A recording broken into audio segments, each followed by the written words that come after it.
Contaminated insulation, they'll disinfect, repair, and restore your home's crawl space and protect your biggest investment. Mathis offers single vendor service. From start to finish, it's Mathis professionals every step of the way. Give them a call, 800-728-BUGS, 800-728-BUGS, or mathisexterminating.com. Did everyone agree with you? Let's find out. Choose your news on the Candy, Mike, and Todd Show. Everybody probably agree with you because you make the best choices. We're on Facebook Live right now. You can find us, Candy, Mike, or Todd. So we gave you a little taste of our stories. You have been texting your votes, Candy, Mike, Todd, at 98973, the Online Trading Academy text line from the 425. Sorry, Todd, I don't care about Inslee. I vote for whatever Candy said. I don't think that's an informed voter, but I'll take it. From the 206, Mike, or anyone but Candy, please. You know what?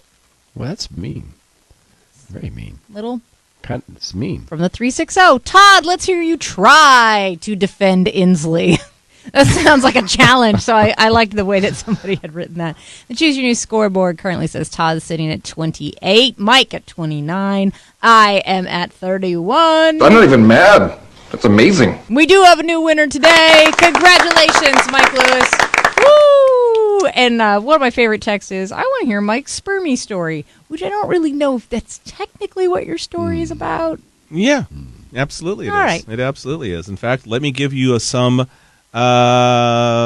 sperm facts before we get into it. So semen needs to have, generally speaking, about 15 million sperm per milliliter.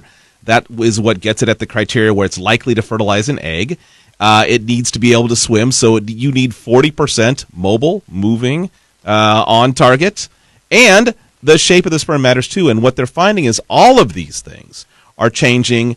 It's not yet a reproductive apocalypse, but there are some people who are getting kind of concerned. And it seems like here's the problem with this story.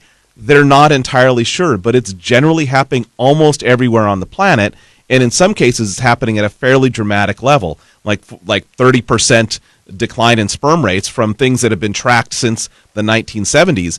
And the feeling is that mostly it's environmental and has a lot to do with chemicals, is certainly chemicals, pesticides in produce and in the air that we breathe. And that there seems to be in countries that generally have less of this, that have cleaner air and a little bit less chemical distribution, the sperm counts have remained relatively high. Now, it doesn't mean that people are absolutely not having babies as a result, but it does mean that the people who would be in sort of the wobbler category are less likely to fertilize eggs consistently, and that can mean one child drop in averages or counts. It can mean no children in certain cases, and they're finding that this is true in most of the developed world. There are a few countries where the sperm counts seem higher, but it seems almost exclusively in places where you have a little less application of chemicals and a little bit cleaner air. So you'd be comparing someplace like Iceland versus India. Correct. And then you would say, well, look at Iceland,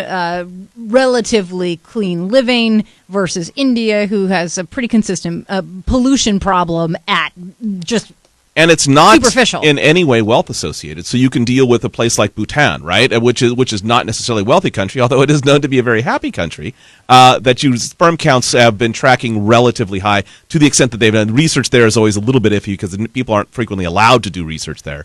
But you're finding that there is this kind of, and people say it's not troubling yet, but the trend isn't great, that for some reason our sperm counts are declining. I found it interesting that men produce so much sperm in comparison to the relatively low number of eggs that women produce. And I always wonder if it is a sign to us, Mike, that it's actually women who are supposed to be very, very selective in terms of who they meet and have kids with. Maybe it's a slight message to dudes. In what way?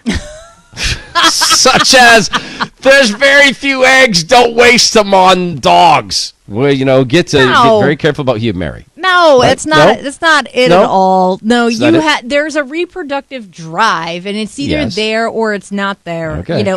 I will tell you that's not what he's talking about. That's not what I'm talking about.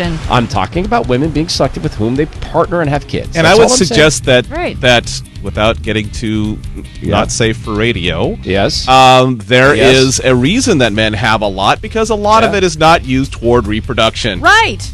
And a lot of it doesn't survive that journey Bingo. to fertilize the egg. Okay. To fertilize the that's a scientific conversation. Why can't you have a scientific conversation? What's the matter with you? You said the word science. It wasn't about the sex. No, there was another thing that Mike said. Now I'm trying to get out of this segment alive. When we come back on the Candy, Mike, and Todd show. See, I did not do that. That was, nor did I. Nor did Mike. Not me. I know Where who are did your that. hands? Nope. Put your hands up. Nope. Had Who nothing did to it? do with me. I did it. We come back on the Candy, Mike, and Todd show. Amazon, the device we're not supposed to say the name of in the air. Now it's going to do a whole bunch of things for you, and it's spooky, and it's moving to dinner, and we'll talk about that. Right now we get a traffic report from Tracy Taylor. So we have a stall on the right lane, eastbound Highway 2 as you approach Highway 204. You got a wreck southbound on 1.